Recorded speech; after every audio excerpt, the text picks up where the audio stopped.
see, record. Okay. So yeah, as I was saying, the tapping has been like my number one emotional wellness tool the past couple years. I mean, I think we can all collectively agree stress levels have been high with the pandemic, and just it seems like, on a collective level, we're going through so many changes, and that's really reflected on the individual level as well. And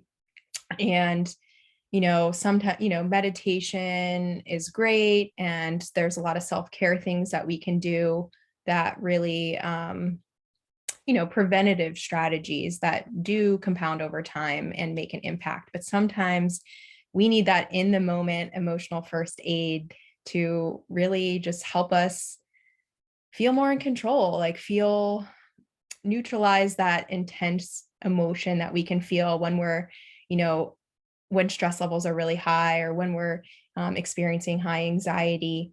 And, that's really the goal of tapping, is to really help us take our power back, right? And not be as controlled by our emotions. And so let's get started. All right, so we have a lot on the agenda, and some of the stuff might be, I'm going to be going into like, what is the emotional freedom technique, what it can help with, what the research is saying, how EFT tapping works. Some of the concepts might feel, a little complex at times, but I'm doing my best to kind of break it down and explain it as simply as possible. But if you have a question, feel free to throw it in the chat, and I'll try to, check it periodically and address it. So we'll go through, kind of do the background, kind of give you the framework of in the understanding of tapping, and then we'll go through like the key components of a tapping session, which are the target issue, the SUD scale, reminder phrases, and the acupoints. And then how to kind of put it all together and do the traditional EFT protocol, because there are some variations out there that people have developed or do. I'm teaching the traditional protocol developed by Gary Craig, and it's what I was trained in. I took, it was over a series of 2 weekends in, I guess it was like January or February. It was right before the pandemic. So honestly, it was like perfect timing. And then we'll watch a clip of a video. I did my best to find a video that wasn't super long, because a lot of the example tapping sessions were like 30 minutes or longer. So I found a video that's 12 minutes long. I might, end it a little earlier, but I really wanted you to just see tapping in action, and the experience of the participant and her surprise. Like, that's the thing about tapping, is like, you can go into it as a skeptic. You don't need to believe that it's going to work necessarily. And so you'll see her face the whole time. Like, her reaction is just like, I can't believe this like just worked this well. And that's like one of the really great things about tapping. It's easy to do. It's effective. It can be done, nearly anywhere, anytime. And well, we'll get into that a little bit more later, but that's part of kind of the 6 empirically supported pillars of EFT. And then we'll hopefully have some time at the end that we could do a live tapping session together, so that you guys can put your new tool into action and get some practice and maybe ask questions. So yeah, hopefully that all sounds good. Does anyone have any questions before we get started? All right. And then just one disclaimer, I'm just going to mute everyone just in case there's any background noise or anything like that. Okay. Okay. So honestly, I'm not even sure where I found this quote a while. I had it like saved in my phone, and I feel like it really just encapsulates the goal of EFT.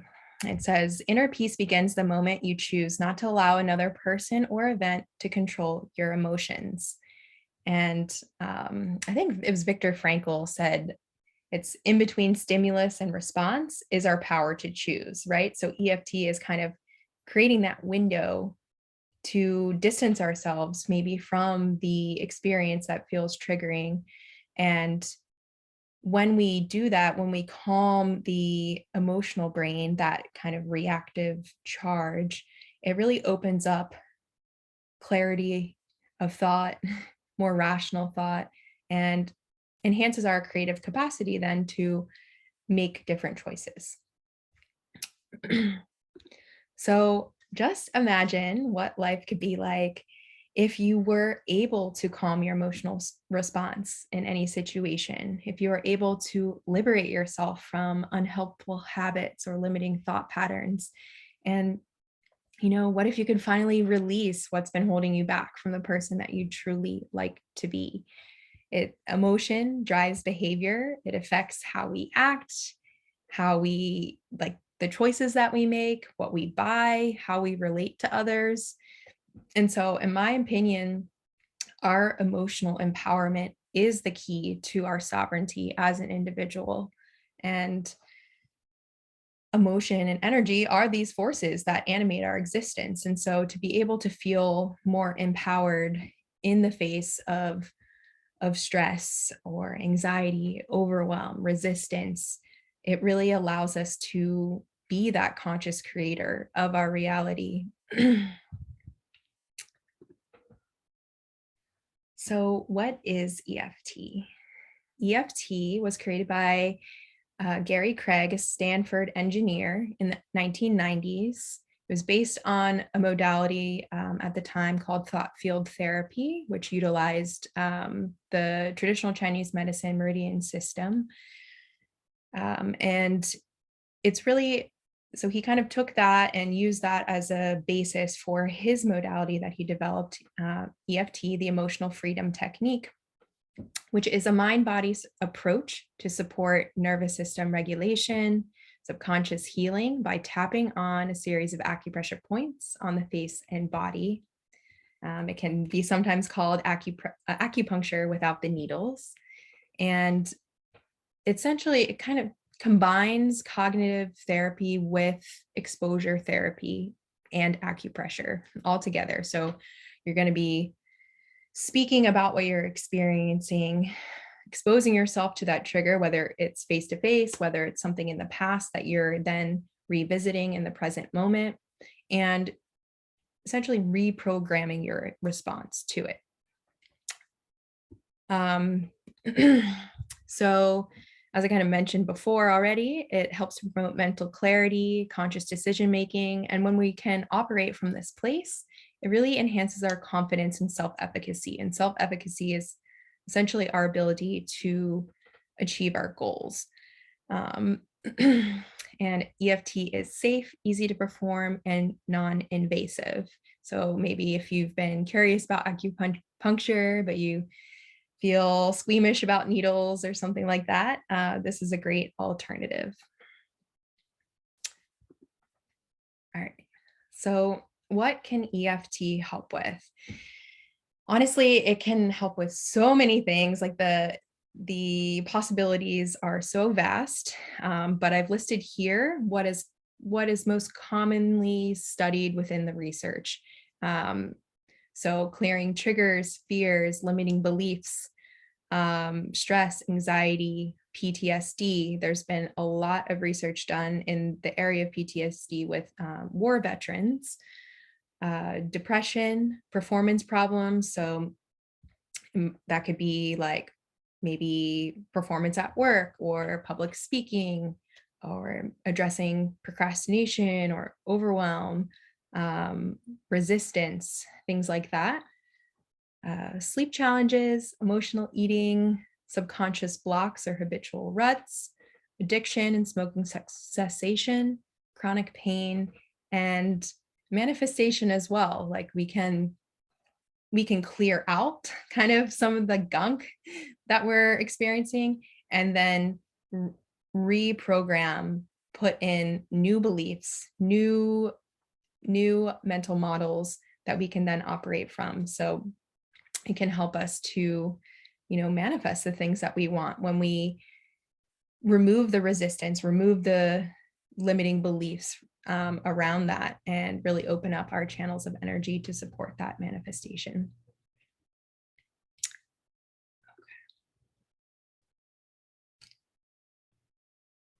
All right, so let me just check the chat real quick. Viktor Frankl, yeah. So there's an organization called ACEP, ACEP, and it's the Association for Comprehensive Energy Psychology. And I'll have that resource linked at the end of the presentation. They are doing a lot of really great work and pioneering the research on EFT. So you can go, they have an entire database on their website where you can read scientific articles, you can look at case studies, they have all kinds of tapping resources. Really, really great website. So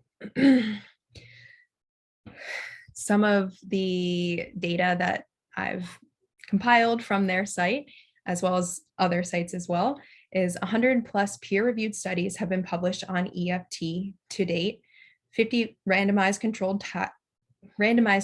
trials, 98% of those showing positive results, 5 meta-analysis. So a meta-analysis, if you're not familiar, is kind of taking a combination of studies and reviewing them. So 5 meta-analysis show effectiveness for anxiety, depression, PTSD. When compared to CBT, or cognitive behavioral therapy, tapping proved to be more effective in 6 out of 6 cases.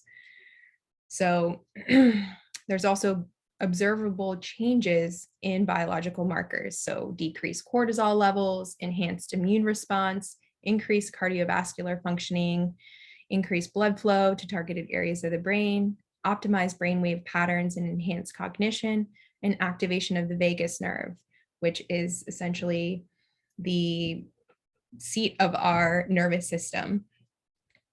And the acupoint tapping, this is an important point to mention, is that the acupoint tapping is the essential ingredient. They've done studies that compared, the EFT protocol with the tapping, with the EFT protocol without the tapping, and found that the tapping on the acupressure points is an essential ingredient to the success. And I wanted to share a quote by Dr. David Feinstein.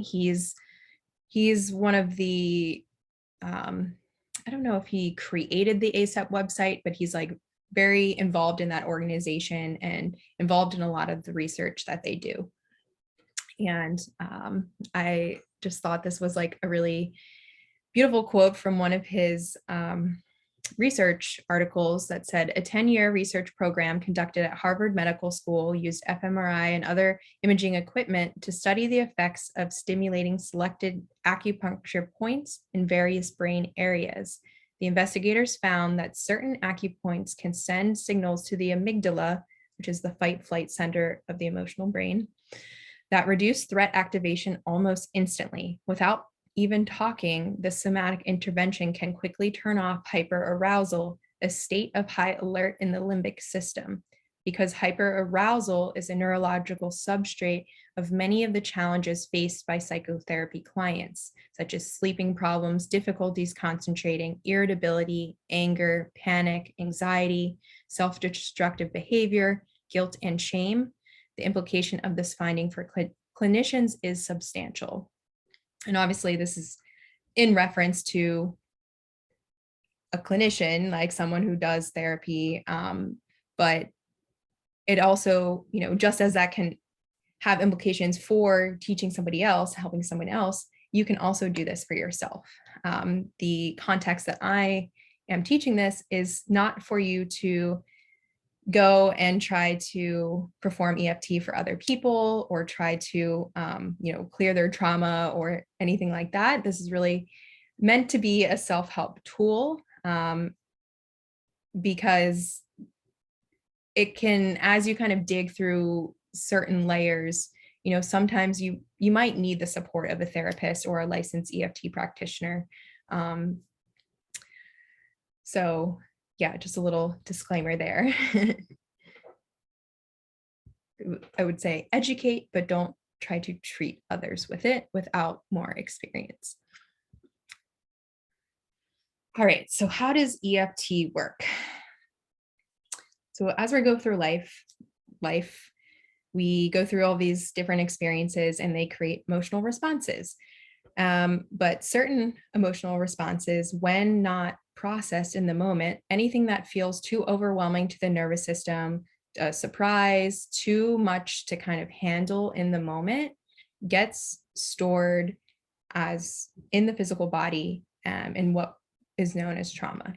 So it's really important for our emotional wellness to be present with our feelings, to process them, to have an avenue for them to move through us as we're experiencing them, so that they don't get stored, so that they don't get shoved down and come up later in different ways.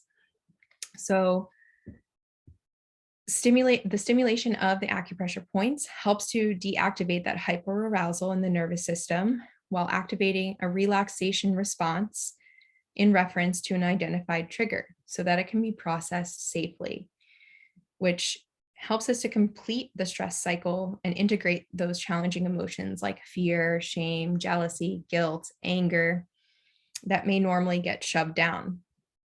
And so, add Christina back in. And so it helps us to really change the mental model by creating. So you can think of the mental model is like your current belief framework around a certain thing. So maybe it's you always feel irritated when you're in traffic and you just it just really gets you going. You have a mental model that says traffic is frustrating, that it's full of rude people and you hate it. And, it's not fun. And so it supports changing the mental model by creating a prediction error, which is essentially when the brain is thinking one thing, it's expecting one thing. As soon as you get in the car, heading on the highway, you have these expectations based on your previous mental model of how things are going to go. But when we create a prediction error by creating this relaxation response in the body through tapping on the acupressure points, it supports memory reconsolidation, which is essentially reprogramming that belief blueprint into something that feels more positive, that doesn't feel, not necessarily that you're looking at it like, I'm going to love driving in traffic now, but it's going to not have that same emotional charge. You're going to be able to look at it much more objectively and not feel that same sense of reactivity about it. And so it can be something that we're experiencing in the moment, but it can also be something that we've experienced in the past that we then bring into the present moment through our memories, through connecting with that experience. So it doesn't have to be something that you're just experiencing now. If there was something that happened in the past that felt really stressful or traumatic, or that you want to shift that mental model that came from a previous place, that's how we can do that. Because the brain is kind of lazy. It wants to save processing power, and it tries to relate our present experience to past experiences, use past experiences to define our present. And so much of our life is created based on our subconscious beliefs and past mental models. But those mental models don't always serve us. So let me just check my notes here. Okay.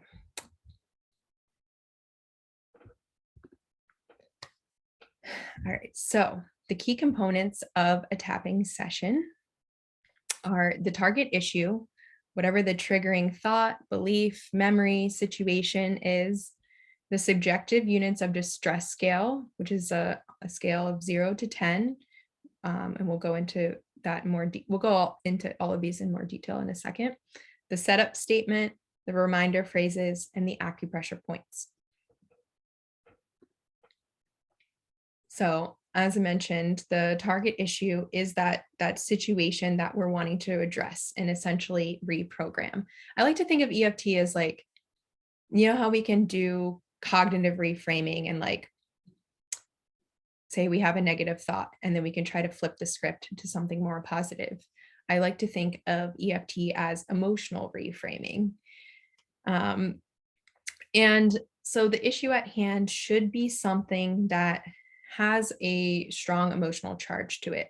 If it's too general or you don't really feel that emotional connection to the issue, it's probably not going to be as effective. So we want to try to dig a little deeper from something more broad to think about something like a specific situation, a specific memory, or sometimes you don't need to get as specific if it's something that you can feel it very alive in your body already. So the subjective units of distress scale is essentially how we can quantify and track the EFT progress. So at the start of a tapping session, we will rate on a scale from 0 to 10, how intense is this issue? How intense is the emotional response that you're feeling? And usually if you've chosen your target correctly, it should be like a 7, an 8, a 9, a 10. And then each round of tapping, you'll want to check in with yourself and rate it again. And as you'll see, like as you kind of go, it'll start getting lower and lower. So ideally you want to get down to a 0, like that would be the ideal, where you're not experiencing any emotional discomfort at all. But a target is technically said to be neutralized when it's a 0 to a 2.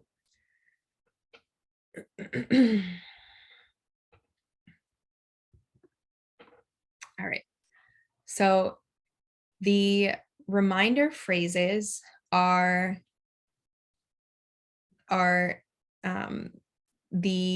what we're going to use, the descriptive and relevant phrases that we're going to use to describe the target issue. So as we're tapping, and you can do this out loud or you can do it internally.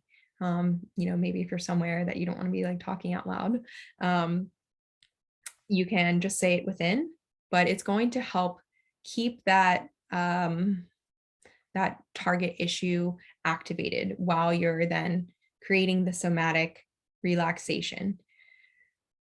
And you want to essentially describe it in as much detail as possible. And I really invite people when they're tapping to try not to like overthink it. Just like if you're writing, just like stream of consciousness writing, everything that comes to mind about this issue that bothers you or that you feel negatively about. You want to just kind of let it come forward, because when we get into this stream of consciousness, you might be surprised what comes up. As you're tapping, you might start with an issue that seems like one thing, but then as you're tapping through, you might realize that it's really about a feeling of unworthiness. And then that is something that you could then do another round of tapping on that as a target issue. And I also want to kind of going back to the SUD scale, there's no pressure to like try to get to a 0 or a 2 within one sitting. Because we can be moving a lot of energy through our body and processing emotions, like tears may come up as we're releasing. You might yawn, you might burp, you might just experience the somatic release of this energy being liberated. It can feel tiring sometimes. And so like, don't push yourself to try to get to a 0 every time. Like if it's starting to feel like too much or you're uncovering more layers, you can always come back to it. It's you're in control. Like just really honor and listen to your body and know like if you've had enough and if it's something that you want to come back to like the next day or something. Okay. Actually, let me grab my laptop charger real quick. I'm running low.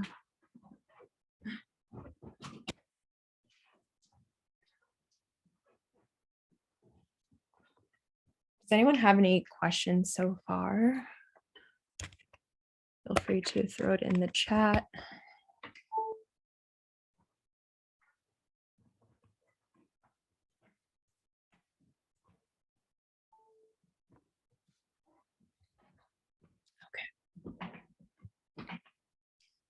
Is this all making sense so far? Okay. Christina says, so you don't necessarily need to be going through the distressful moment at the time. No, so it can be in reference to a past distress, but we're essentially bringing it into the present moment when we revisit in our memory. So you would hold that memory or thought in your mind and be describing it while you're tapping. And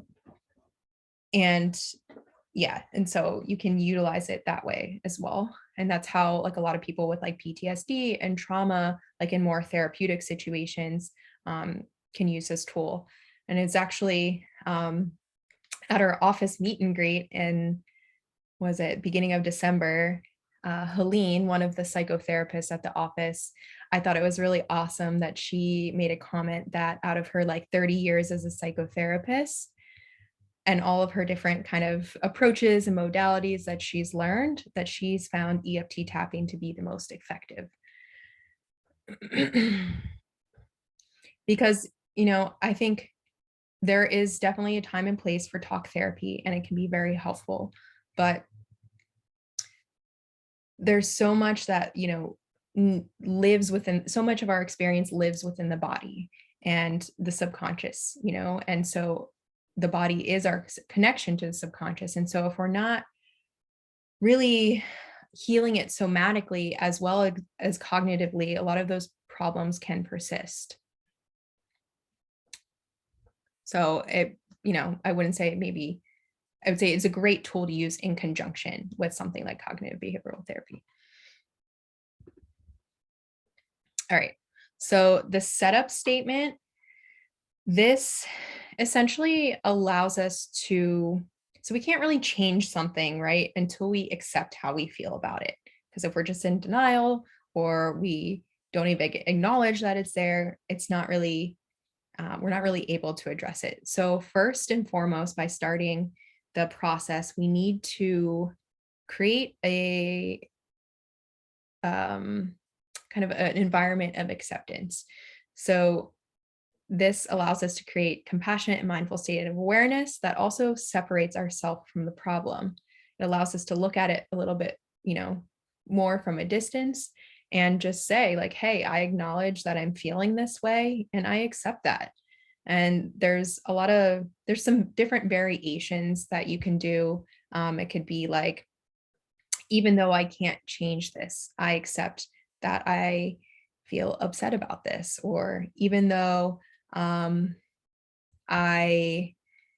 this is where I am right now, or even though I'm experiencing this is just where I am right now. And I forgot to add that I created a PDF document for you guys that has like all of this in like a summary. And so that way you can like reference it easier. You don't have to necessarily worry about taking a bunch of notes right now. It's like, I think 3-page document. So I'll send that out when I send out the replay as well. So you will first say the setup statement as you're tapping on the side of your hand and say, so the most common setup statement is, even though I feel this stress about work, I deeply and completely accept myself. And so the meridian activation begins soothing the nervous system, which further supports openness towards your statement. Let me see. My mom says, what if it's not a specific problem, just a general feeling of anxiety or depression? So I would say in this case, if you want to like not address like a specific situation or a memory, but a specific feeling, what I would invite you to do then is to describe that experience of anxiety in as much detail as possible. Maybe it's like, even though I'm feeling anxious right now, I deeply and completely accept myself. My heart is racing, my palms are sweaty, I'm feeling so nervous. I don't know if I can handle this, and just like really just kind of bring up like what thoughts and beliefs then come up about this anxiety. Like, I hate that I have anxiety. It makes me feel weak. Um, like I can't think straight, like just kind of describe it in as much as you can, with those reminder phrases, while really just tapping into that feeling of anxiety, because you want it to be alive within your body, like have that emotional charge, because that's what we're essentially neutralizing. So if you're not feeling anxious in the moment and you're like, oh, I just would like to feel less anxious in general, it might not be a great time to tap, because you're not really going to have that opportunity to reframe. So then in that case, I would say think about a specific situation that made you feel anxious, that you experienced recently, that you could then tap through. Does that help?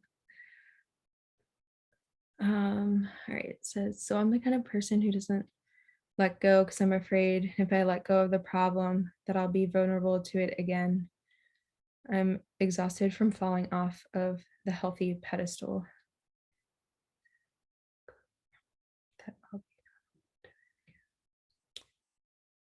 I'm not sure I totally understand your question, Christina. Are you open to, sure, whoever had the iPhone?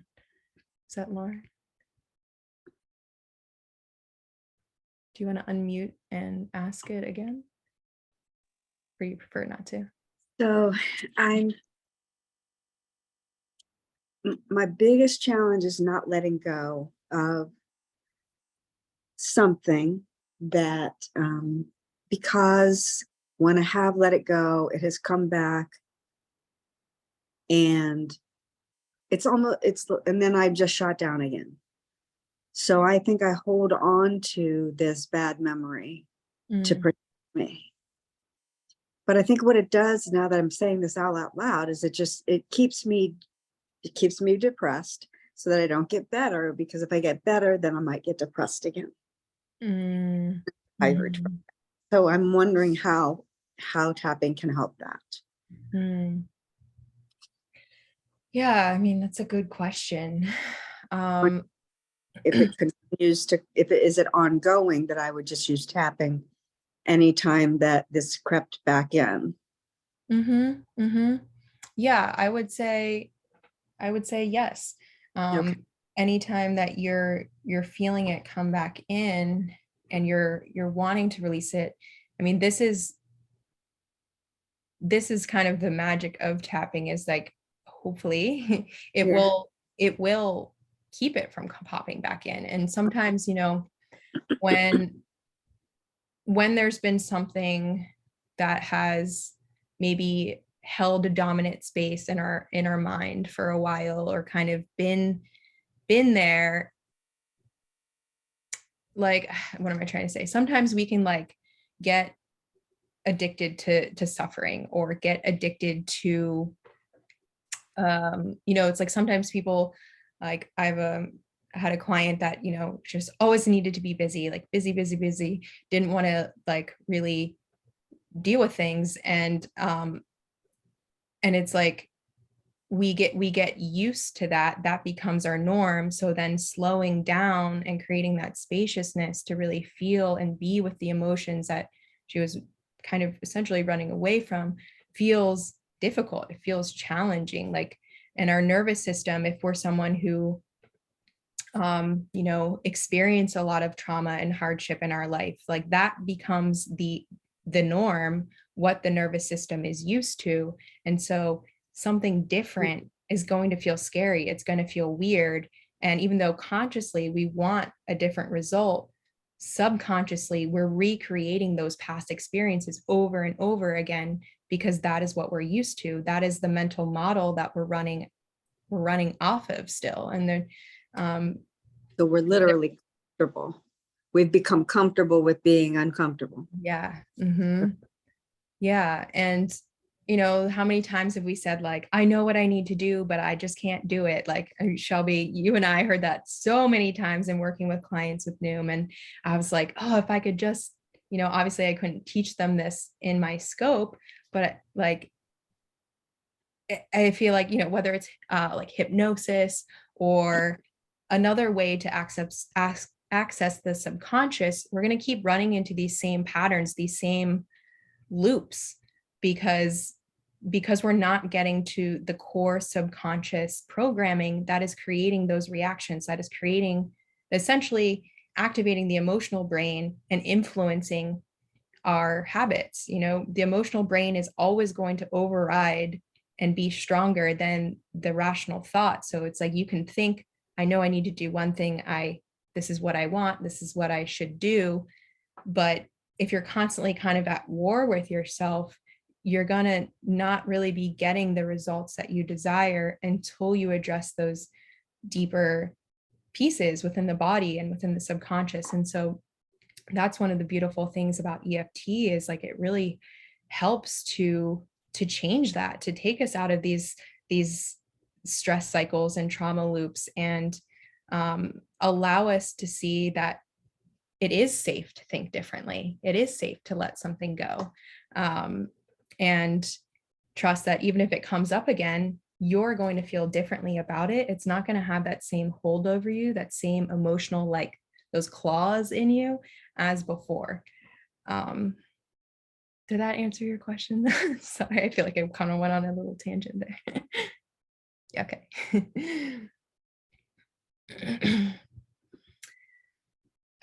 All right. So, all right, now we're getting to the good stuff, the fun stuff. So there are over 300 acupoints in traditional Chinese medicine, connected through the meridian system. EFT uses 9 key acupoints that were essentially chosen because of their influence on the entire mind-body system, like their key intersections and connecting points. And traditional Chinese medicine believes, like, when energy, ki, chi, prana, mana, there's many names for life force energy across different cultures, but when this energy is flowing freely and uninhibited in the body, we experience greater health, vitality, and well-being. But when we have an experience that creates this, that doesn't allow the emotion to be fully processed, and it creates stuck, stagnant, blocked energy, this creates an imbalance in the mind-body system, resulting in dis-ease or disease. Like, you can think of like, I don't know, like a garden hose. Like, if there's like a kink in it, it's not going to flow correctly. And when that's not flowing correctly, you're not going to feel as energized. You're not going to feel as happy. You're not going to feel as in flow as you could be. And so the goal with EFT is not only to kind of reprogram on a subconscious level, but also through the tapping, it helps to liberate some of this stuck energy, known as piezoelectricity, in the body that stress is creating. We know that stress, when we, if we're not actively managing our stress, we get tension in the body, in our muscles, in our fascia, that becomes knots. And so we can literally feel the physical effects of that emotional energy in our body. And so we're going to help things to flow a little bit more smoothly, while also changing the mental model. So we have the side of the hand, which is also known as the karate chop point. This is only used when we're doing the setup statement at the beginning. Then we have the eyebrow point, which is kind of like right at the tip of your eyebrow above here, the side of the eye, under the eye, under the nose, like kind of right in that little mustache area. The chin, kind of like where this little crease is in your chin. The collarbone, so kind of maybe like an inch down from your collarbone right here. This is like one of my favorite places to tap. I don't know why, it just like feels really good. And then under the arm, so you want to do like kind of where your bra strap, the top of your bra strap would be, maybe like 2 inches down from your armpit, and then top of the head. So you can see on the screen what the meridians each point is connected to.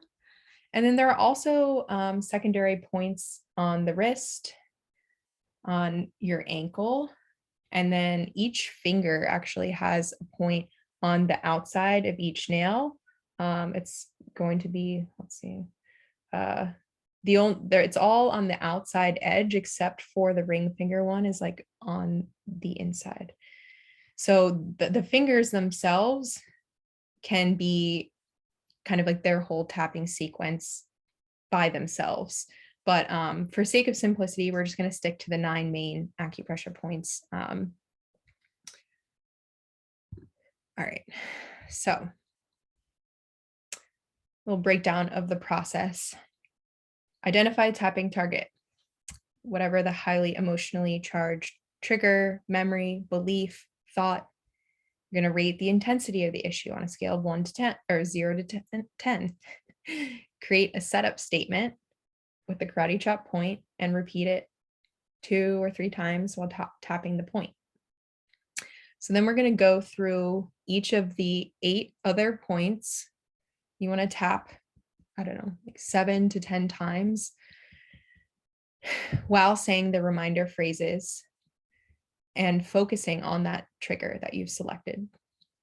And then as you get to the end, it ends at the top of the head. As you get to the end, you want to take a deep breath and really just feel into the body. Usually you can notice something has shifted just from one round of tapping. And so then you're going to rate it on the SUD scale again. So maybe you started at a 7 or 8. Now you're feeling like it's a 5. And you want to get it down a little bit further. So you would do another round of tapping again.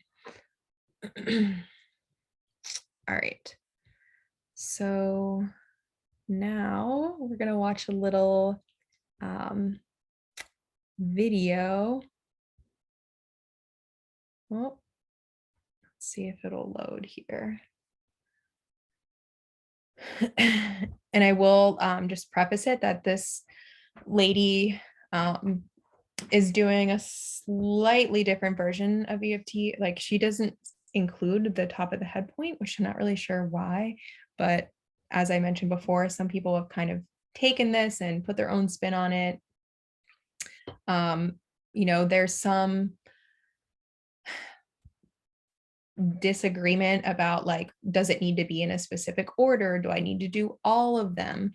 I would say start with the framework of the 9 points of the traditional protocol and see what works for you. If you find that you only need to tap a few certain points to get results, then do that.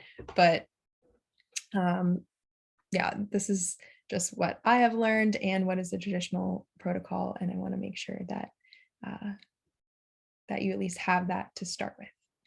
All right, so this woman is, just as a little background, she is experiencing, her tapping session is around chocolate cravings. She has these, what she calls pineapple lumps. They're like pineapple flavored chocolates. She's from, I think, Australia or New Zealand, and is dealing with like emotional eating with these chocolates. So let's see. Has everyone got their own? Can everyone hear the sound real quick? Their own addictive thing. So smelling your chocolate, smelling your cigarette, thinking about, I want you to open it now because some of it's how it's. You can hear it okay? Bloody exciting, actually. Okay, now smell. It's sad, actually. Smell. Pineapple chocolate, I think. So gross. So it smells good? Some chocolate, Alright. Mama? Yeah. Oh, that's enough. I've been not doing all that. Okay, put it strong. Put it. That's okay. All right. So when you smelt that just then, those pineapple chocolates, and you said just before it reminds you of New Zealand. Yes. What's it out of 10? 10. So it's 10 out of 10. And Starting out of 10. Can you remember the first time that you had it? Good Those God. pineapple chocolates. Well, it reminds you of New Zealand. Yes. So in what way? Happy days. Happy days. Yeah. What, when you were a kid? When I was a kid. Yeah, growing up. Okay. Even though Even though I've got these happy memories I have these happy memories when I was in New Zealand when I was in New Zealand, and I was a kid, when I was a kid, when we ate that pineapple chocolate, when we ate that pineapple chocolate, I accept myself I accept myself deeply and completely. deeply and completely. I have these happy memories I have these happy memories when I was in New Zealand when I was in New Zealand, eating this pineapple chocolate. eating this pineapple lumps. Can I? Pineapple lumps. Oh, I Yes. got it wrong. Yes, pineapple okay. lumps. Pineapple lumps. It's important to get, see how it turned her off because I wasn't saying the right words. Yeah. You got to use the exact words. Pineapple lumps. Thank you. Do you have a specific memory when you were little with those pineapple lumps, and it was happy memories in New Zealand? Birthdays. Birthdays? Yeah. One particular birthday that you can remember? My birthday? Your birthday? How old? Oh gosh, 5 or 6 maybe. Okay. Yeah. So as you tune into that 5 or 6-year-old having a happy birthday with pineapple lumps, happy times in New Zealand, Happy times in New Zealand. where do you feel that in your body, that happy time, Oh, right, that in birthday? my In your heart. And my mouth. And your mouth, yep. Okay. I've got this happy feeling, I've got this happy feel. and I feel it in my heart And I feel it in my heart. and my mouth, And my mouth. and it reminds me of my birthday And it reminds me of my birthday when I was about 5 when I was about 5 in New Zealand, in New Zealand. and I was having such a happy time. I was having such a happy time. I've got that happy time I've got that happy time in my mouth in my mouth and in my heart. and in my heart. It reminds me of my birthday It reminds me of my birthday when I was 5. when I was 5.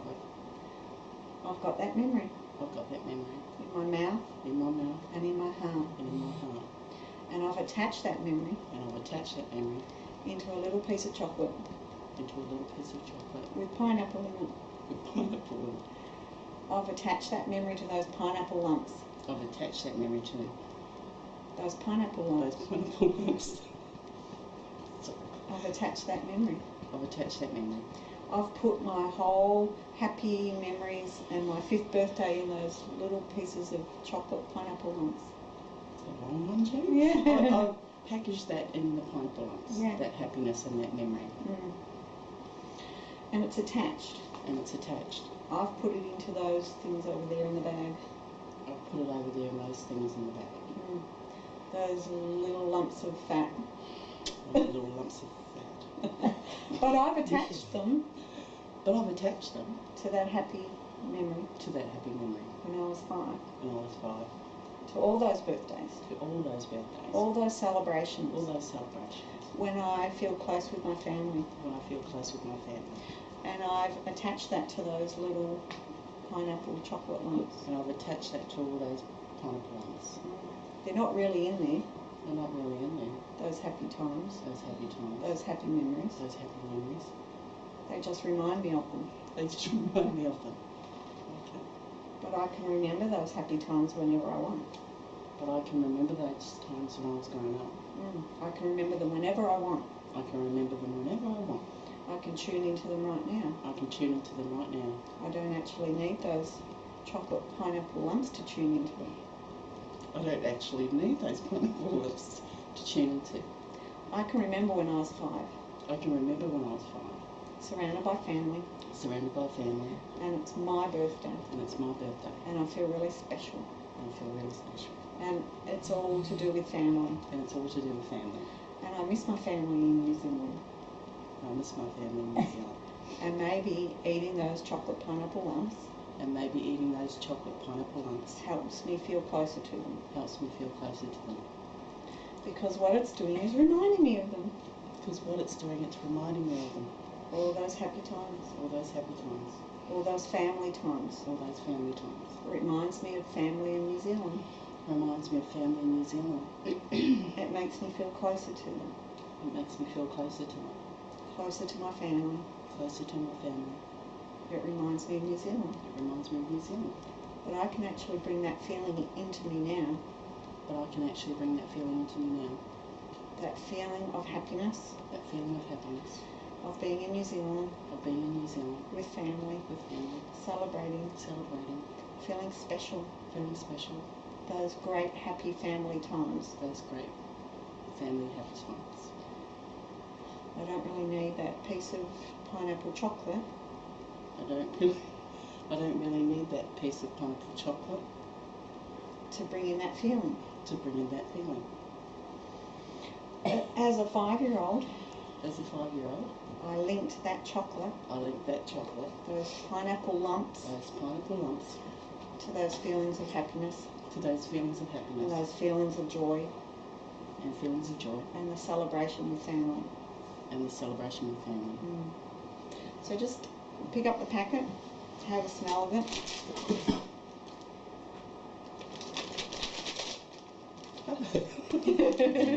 Is it still 10 out of 10? No. That's amazing. That's so amazing. What have you done to me? I want it back. No, I don't. That's probably a 5 out of 10. Mm-hmm. You still want to eat one now? Oh, 4. Mm-hmm. So when you smell it, what's coming up for you now? Is it like, oh, but I don't really want to get rid of it. I don't want to lose anything, you know? No, I don't have that emotional attachment to it. It doesn't feel like as strong. Yeah. I mean, I don't feel like I really need it. Yeah. So a 10 out of 10 down to a 4. It's pretty good in what, 5 minutes? Oh, that's weird.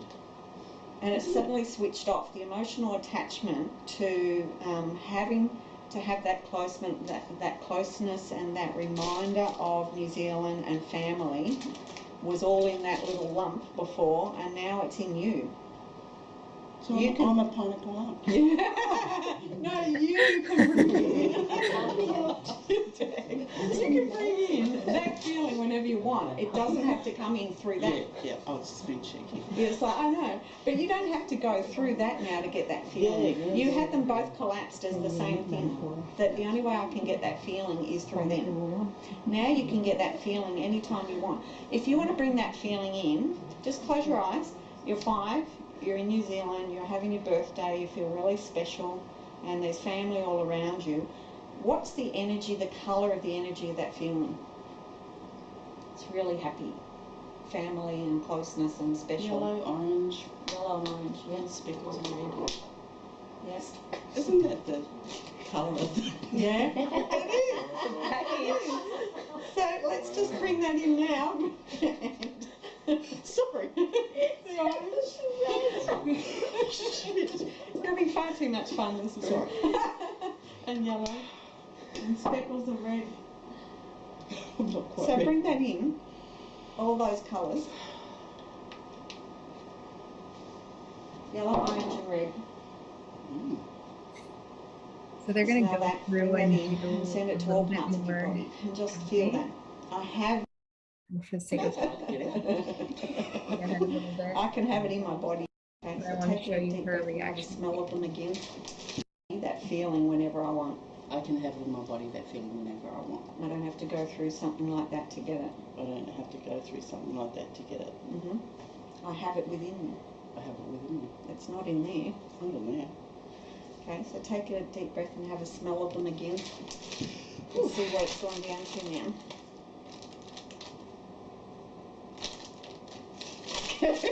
It's in there somewhere, isn't it? She's going to put her nose all the way in there. No? Look, I'd have to say that's a 1. Because you can still smell the sweetness of it. Yeah, you but, can smell the sweetness of it, but it's not a 10 out No, of 10. it's I've got not to have like them. I've got to have it now. Yeah. I must say I am in disbelief Yeah, the Take one connection, out, put it in your hand, the feel connection it. that I had with these is just Take a so- bite. Take a bite. Oh, do I have to? You see the look on their face? Oh.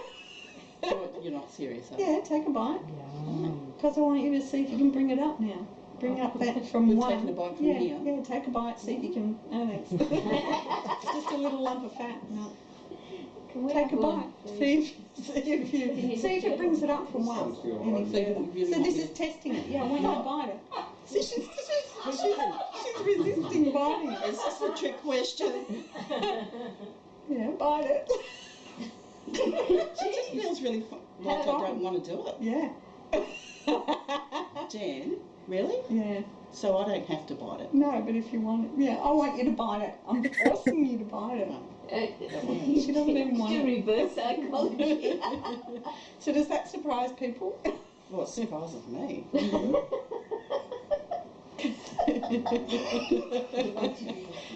Turn that camera off. Is that finished for you? Go on, Yeah. take a bite. Take a bite. No, you take a bite. It's a trick question. Here we are. She doesn't want it.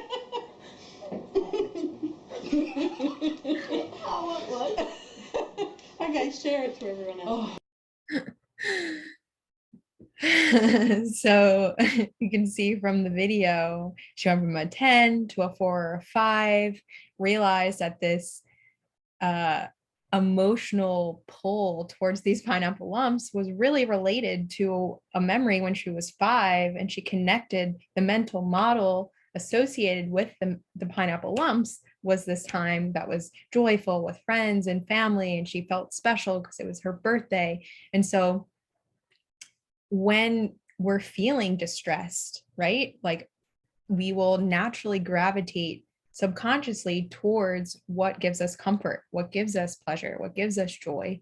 And sometimes if we have, that association with like a certain food or a certain habit, that's what we're going to be turning to.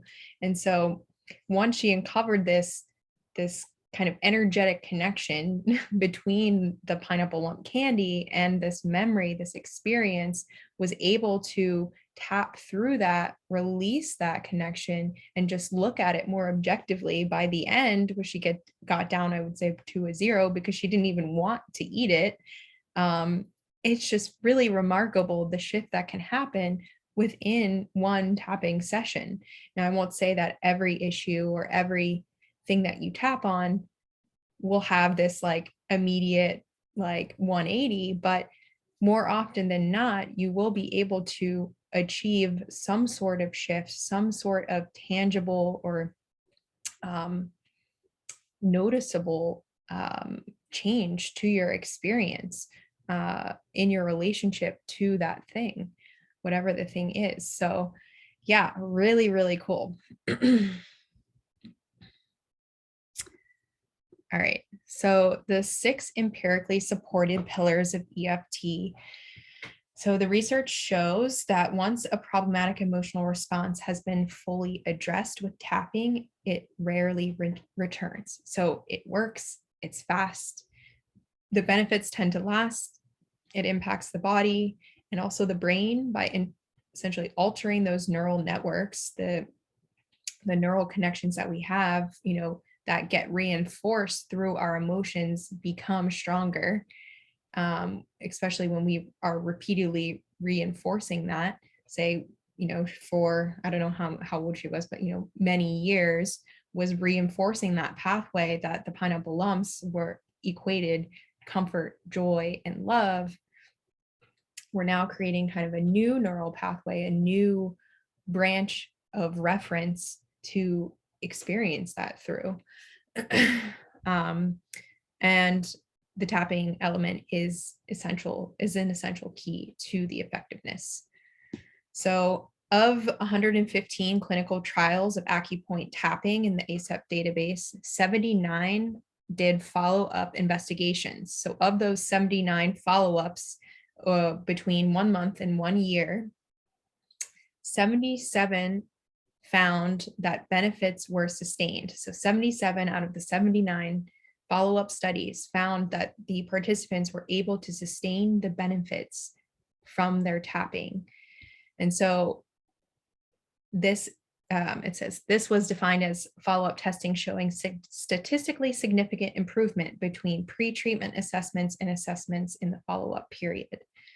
So it's just such a powerful tool. Like, I want everyone to know about tapping. I want to like scream this from the rooftops. I want to teach it to everyone because I feel like it's just such a powerful mind-body tool that we can have in our emotional wellness self-care toolbox to lean on at any time. And it really just allows us to take our power back, to reach that place of emotional freedom where we're not feeling victimized by our emotions or our life experiences. And we get to distance ourselves from them, to choose more rationally and creatively what we want to experience. So that wraps up the end of the educational segment. I hope that it was informative and was able to deepen your understanding of EFT if you are already a little bit familiar with it, or if you're totally new to it. I hope that it gave you some frame of understanding and reference for how it works and why it works. At the end of the presentation, I've also included a variety of resources, a couple scientific articles. You know, you'll have this when you get a copy of the presentation in your email. If you want to go check out any of those links, I definitely recommend the ACEP website is this one, the energypsych.org. They also do some pretty cool like summits. Well, they'll have a bunch of different speakers come in and talking about bioenergetics and this, you know, essentially kind of new and developing field of the energy body and how it impacts our mental, emotional, and physical well-being. So I'm going to stop sharing for a second.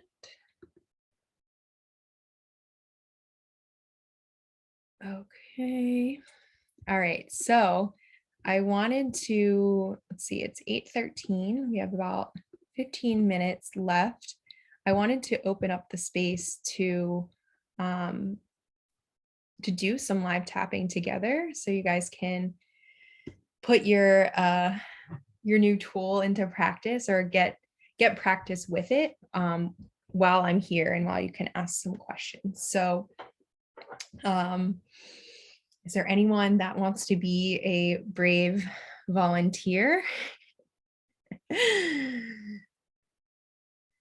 Otherwise, I understand if that's not something that you feel comfortable with, and I want to be respectful of that. Otherwise, I can just kind of do an example tapping session on myself and you guys can follow along. But if there is something that you would like support in working through, I'm also happy to help facilitate that as well.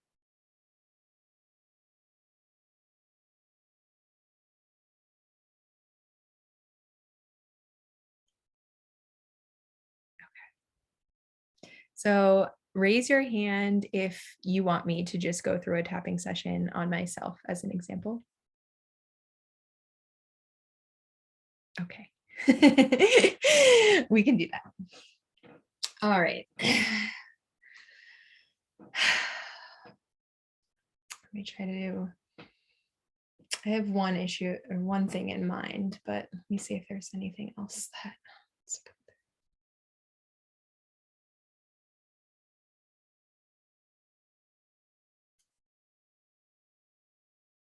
there. Okay, I'm going to use,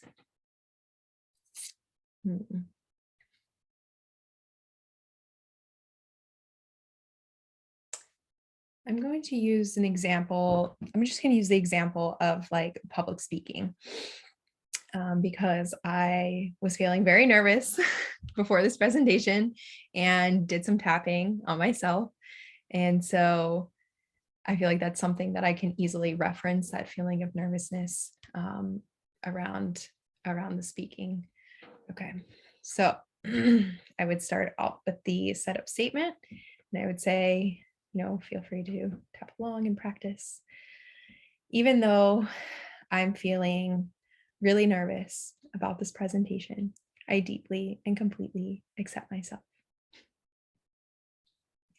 So then I would start at the first point and start with the reminder phrases. So I'm just going to be describing how I was feeling, right? So I'd say, oh, my heart is racing. I'm feeling sweaty.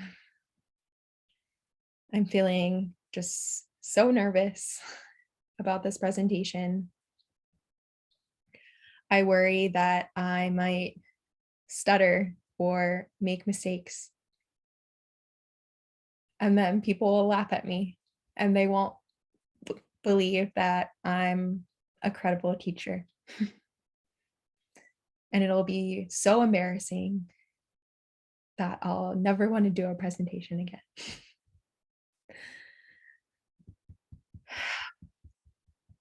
I hate this nervousness that I'm feeling.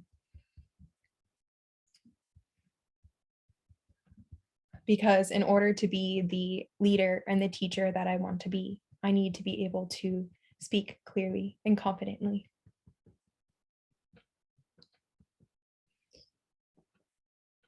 I'm just so nervous.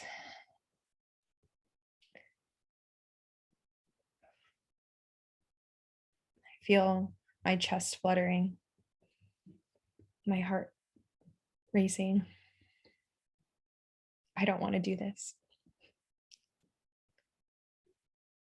So now, I'm doing this in reference to the memory or the experience, but by thinking about the experience and thinking about how I was feeling, our mind doesn't really know the difference between something that we're experiencing right now and something that we experienced in the past when we're thinking about it in the present.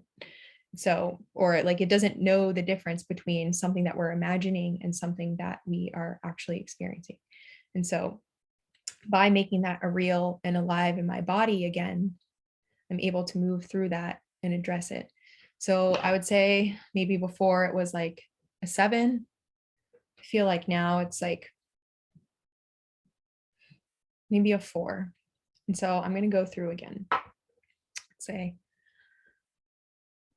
even though I'm feeling so much dread and anxiety about speaking in front of people tonight, I deeply and completely accept that I feel this way. It's okay to feel this way and be nervous before presenting.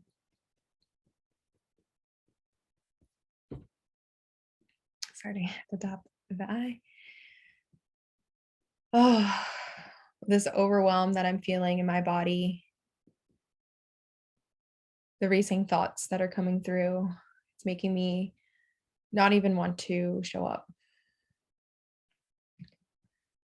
It makes me think about all the times in the past that I struggled with speaking.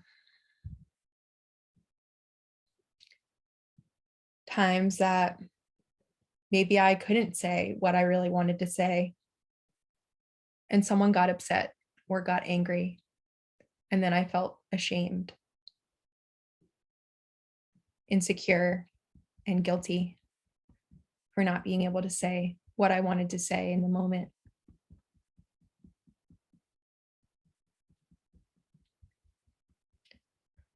And not being able to express my feelings or my thoughts clearly makes me feel helpless.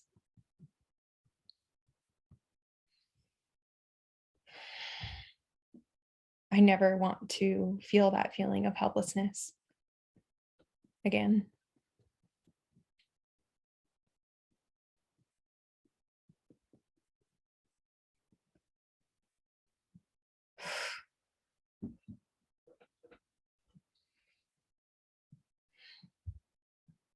So I would say now it's probably like a 1 or a 2. And so I might stop there. But something that I might come back to then is that feeling of helplessness. What are other memories or experiences in my life that maybe what is the origin, if I can even think back, when is the first time that I felt that strong feeling of overwhelm and helplessness? And then I would reflect on that and those feelings and start describing that as I begin a new round of tapping. Um, so it can really kind of evolve into, you'll start peeling back all of these different layers and all of, at the core of all of these frustrations, irritations, fears, limiting beliefs, really tend to be these core human needs, these core human desires to feel heard, accepted, loved, understood. And so often, we have experiences in childhood that create mental models, as we saw in the video, like the woman who had that experience when she was 5. It was something that program is still running throughout her entire life. So often we have these experiences in childhood that leave these imprints within our body and affect how we deal with things in the present. And sometimes we don't even realize, how far back it can go until we kind of start peeling back the layers. And I would say also, while this is a really great self-help modality and there's tons of tap along videos, if you're ever like not sure what to say, I would say either kind of journal on the topic beforehand to give you an idea of like your script. But there's also a ton of tap along videos on YouTube that, for all kinds of conditions. I mean, you name it, it's probably out there, and you can just tap along with what they're saying and then kind of shift the words to feel more true for you. But it'll give you like a starting point. But I would say at any point, if you start to feel like you're treading into territory that feels really unsettling, that it feels like, if you have past trauma and you start kind of getting into that territory and you're not confident that you can hold yourself through what might come up, I would definitely reach out to an EFT practitioner or, someone like a therapist that could create that safe space for you and help you hold that, help you move through it in a way that's not going to feel totally overwhelming or messy or, I won't say there's no real, I wouldn't say that it will be damaging in any sense, but it might, it could bring up stuff that maybe you weren't ready to deal with. Um, and that's when having support would be helpful.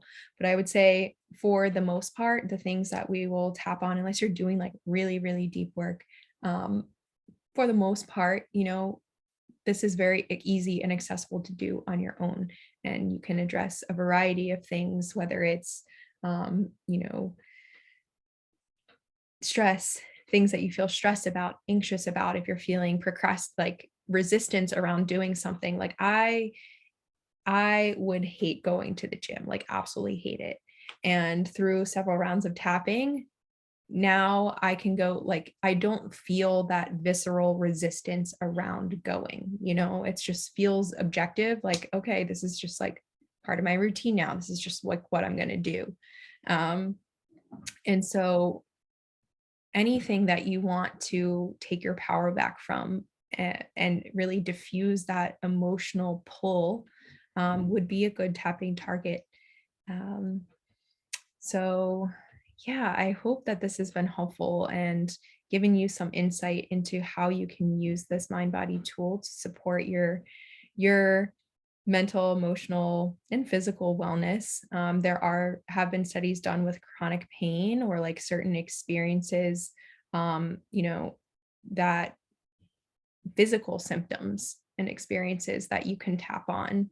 And, there's stories about people like even curing allergies and stuff with tapping. And that's not something that I have experience with or can testify to, but I don't know if you guys are familiar with Gala Darling. She's she's like a big tapping person on Instagram. And that's one of the things that she mentions, that she was able to heal through tapping. And so really the implications are vast, and I just encourage you to to go in it with like a beginner's mind and just be open to the possibilities of what you can heal and change through this process. And if you ever like have questions, or you're like, I'm not sure if I'm doing this right, or I'm needing help with what to say, like, you all have my contact info.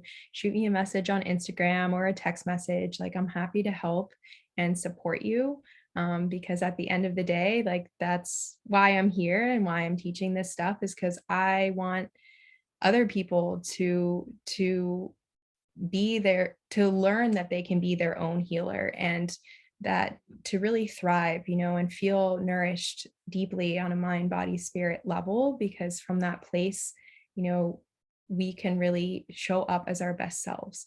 And so just thank you all for being here. It's been such a delight to teach this to you all, and it means a lot. So does anyone have any final thoughts or questions that you wanted to share before I close out the space? Yes. Thank you. Oh, thank you. I had a question. Yeah. So in the little video, after she was talking about her problem of eating those pineapple nuggets, then she said a positive statement. So I was wondering, like, after you were saying how you were afraid of, public speaking, then are you supposed to like tap and say, I know I'm going to do well because I'm well versed in this subject? Or are you supposed to say some sort of positive thing as opposed to just saying, oh, I'm nervous about it? It's a good question. Or like, I'm anxious, like I have anxiety. And so, then do I say at the end, I'm not anxious, I can handle this, or something? That's a good question. Yeah. And like a lot of people, in the manifestation space that are all about like positive affirmations and positive thought and stuff, can feel kind of like, ugh, like, I don't want to say all these like negative things. Am I going to attract these negative things to me? And it's like, we're saying the negative, we're saying whatever we want to clear out. So first, you're going to describe that distress in as much detail as possible, move it out, and then it's not essential to experience that shift. But I like to go in afterwards, like after I would wait until you've neutralized the trigger. Wait until it's like a 0, 1, or 2, maybe a 3. But I wouldn't go in and start saying the positive things while it still has a strong negative charge, because there's still something there, right? There's still like, it may not be totally believable yet until that you've kind of cleared that association. But yes, after you've neutralized the trigger, it's really empowering to go back through and so you've cleared out the gunk, the old mental model, you've started to create a new mental model, a new association. So going back through again, the tapping sequence with positive statements, positive affirmations, can be really, empowering and beneficial, and really just help solidify that new neural pathway, that new connection that you've created. Wait, but the goal though is to wait until you get it cleared before you start introducing the positives. Is that what I'm hearing? Yeah. Very cool. Yeah, it is. I'm just so excited because I first learned about it from this woman when I was in Peru that I had met. And she was telling me about it, and I was like, what? Like, it's so weird. Like, it just, it sounds strange. You're like, how can I make changes just through tapping on my face and body? But the more that I learned about it, and I just kind of synchronistically went to that certification training, the more that I learned about it and really started digging into the research, I'm like, okay, it does make sense. And I'm just like excited to see where it continues to go, like where the field continues to go. And, you know, in full transparency, like I used to smoke cigarettes and I received hypnosis and tapping, smoking cessation. And it was through that. And I haven't, you know, I'm not a smoker anymore. It's been 3 years, 4 years now. No, it's been longer than that. 2018, I think. What year is it now? 20. So it's been 5 years. And that was like really the first like experience where I'm like, okay, there's something to this, like something happened. And of course, like I really feel like the hypnosis was a the big part of it, the main part of it. But it made me curious to learn more about tapping, and just hearing other people's stories in the tapping training that I did,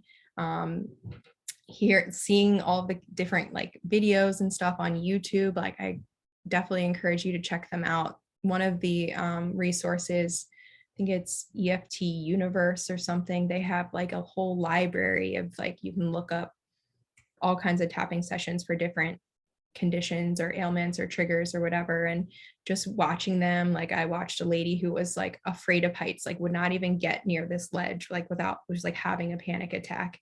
And then through like a few rounds of tapping, you see her progress where she inches closer and closer. And then at the end of the video, she's like looking over the edge and like not afraid at all anymore.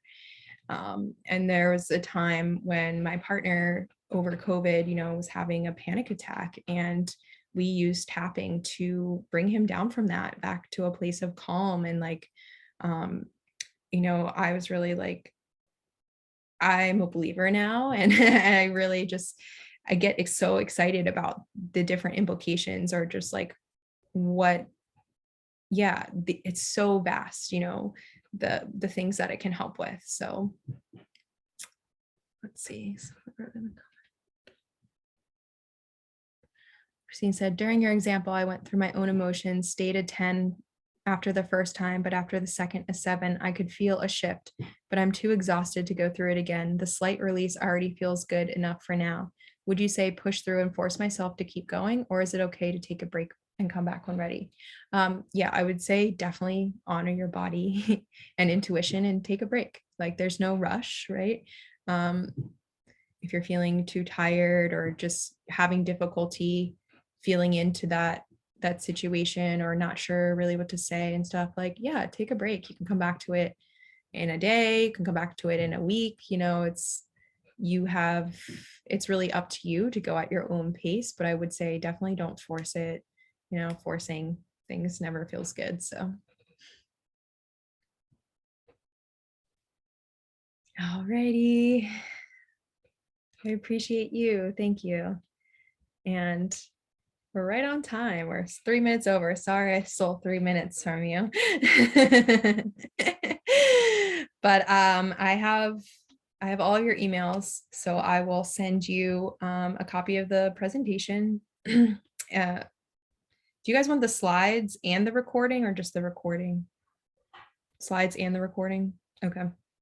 I'll send that, and then I'll also send you your PDF workbook as well.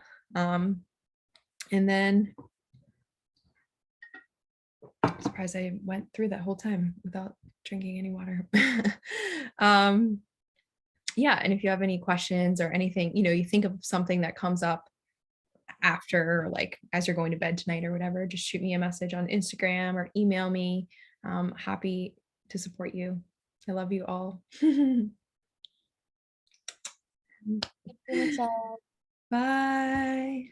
Yeah. Bye, everyone. Welcome. Have a beautiful night. Hi, everybody. Thanks, Bye. Mish. Yeah, no problem. Bye.